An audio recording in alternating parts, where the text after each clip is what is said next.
Hey vous, on se retrouve aujourd'hui pour une nouvelle vidéo YouTube. Aujourd'hui, on va tester la technique du pop-it sur clientèle, plus précisément sur modèle. Et aujourd'hui, du coup, je me suis servi des capsules de chez Purple. Donc, c'est les Dual Form Clear Nails Tips. J'ai la forme amande et la forme square. Aujourd'hui, on a fait avec les squares.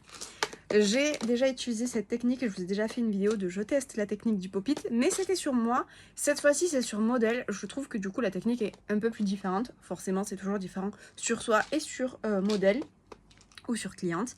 Et voilà, franchement, je vous laisse avec la vidéo et on en discute après de savoir si j'aime la technique du pop-it ou pas. Je commence le test par du coup savoir quelle longueur va vouloir ma cliente. J'appose le gel dans la capsule. C'était hors caméra donc c'est pour ça que je ne vous l'ai pas mis. Après j'applique la capsule sur l'ongle et je viens faire catalyser. En premier temps avec la petite lampe LED et après 60 secondes sous la grande lampe. On vient retirer la capsule, moment trop satisfaisant, j'adore. Donc je vais vous montrer le résultat. Je fais pareil sur les 10 autres doigts. Donc là j'ai sauté un ongle parce que je faisais les deux mains alternées donc c'est pour ça. Une fois qu'on a fini de faire notre allongement, nous commençons à faire le limage. Donc je commence par le limage de la forme, puisque du coup, malgré que le gel soit bien apposé et que ça nous fasse déjà une forme idéale, il faut quand même relimer puisque le gel a tendance à baver un peu à cause de la capsule, tout simplement. Donc on refait correctement le bord libre et les parallèles pour avoir vraiment une forme très nette. Bon, bien sûr, je fais ça sur les 10 doigts, mais je vous l'ai mis en accéléré. Vous verrez que sur certains doigts, la forme n'est pas idéale, mais parce que du coup, ma cliente a changé d'idée en cours de route pour la forme. Du coup, comme on avait commencé la vidéo, je vous ai fini la vidéo avec cette forme-là, mais je lui ai bien refait sa forme à elle comme il faut après que j'ai arrêté de filmer.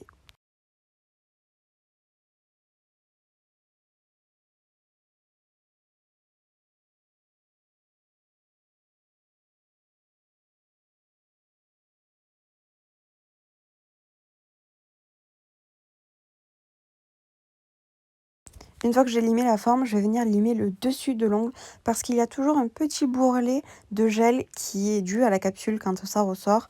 Alors est-ce que c'est parce que je suis débutante dans cette technique et que c'est la première fois que je le fais sur une autre personne ou pas? Mais je sais que même sur moi, il y a ce bourrelet-là.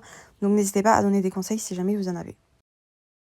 Ça m'a également aidé à enlever les petites irrégularités que j'aurais pu me faire avec le gel à cause de la technique. Au moins, on aura un ongle net. Donc je réitère la même opération sur mes 10 autres doigts. Bien sûr, là, je vous l'ai mis en accéléré parce que je ne travaille pas aussi rapidement.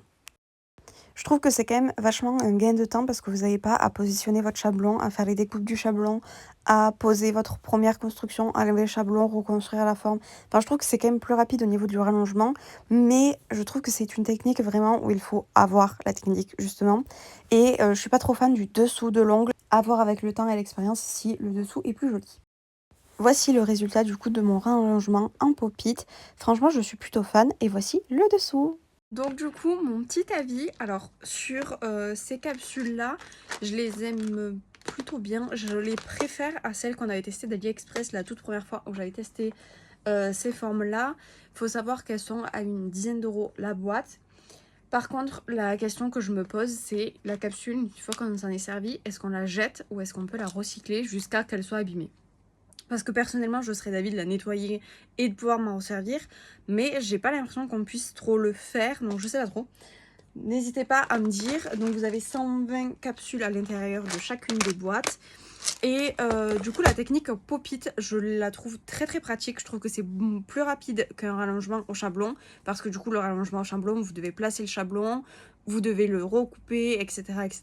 Alors que là, vous mettez le gel dans la capsule, vous posez la capsule et c'est terminé. Mais je trouve que c'est déjà un très bon début, ce que j'ai réussi à faire avec ces pop-it. Et j'aime bien la technique. Le seul truc qui me dérange, c'est le dessous des ongles qui est du coup avec plein d'escaliers, plein de... Et là sur la vidéo, vous l'avez pas forcément vu, mais quand je lui ai refait la forme comme il faut, bah du coup on le voyait énormément et ça faisait vraiment pas beau du tout. Le seul truc qu'il y a, c'est que j'avais plus mon embout, je l'avais pas encore retrouvé, mon embout de dessous d'ongle, donc je n'avais pas pu lui faire correctement le dessous de l'ongle, Mais du coup voilà, il faut toujours relimer par dessous, donc c'est l'inconvénient je trouve de la technique du pop-it. Mais après personnellement j'aime beaucoup cette technique, à voir sur du long terme, à voir en me perfectionnant sur cette technique, voir ce que ça donne. Qu'est-ce que vous en pensez du coup de cette technique pop-it? Qu'est-ce que vous appréciez dans la technique? Qu'est-ce que vous aimez pas? N'hésitez pas à tout me dire en commentaire tout simplement. Donc j'espère quand même que ce petit... Non, pas TikTok, on est sur YouTube. J'espère que cette petite vidéo vous aura plu, j'espère que aura pu être divertissante pour vous. Moi je vous fais plein de bisous et on se retrouve dans une prochaine vidéo YouTube. Bye!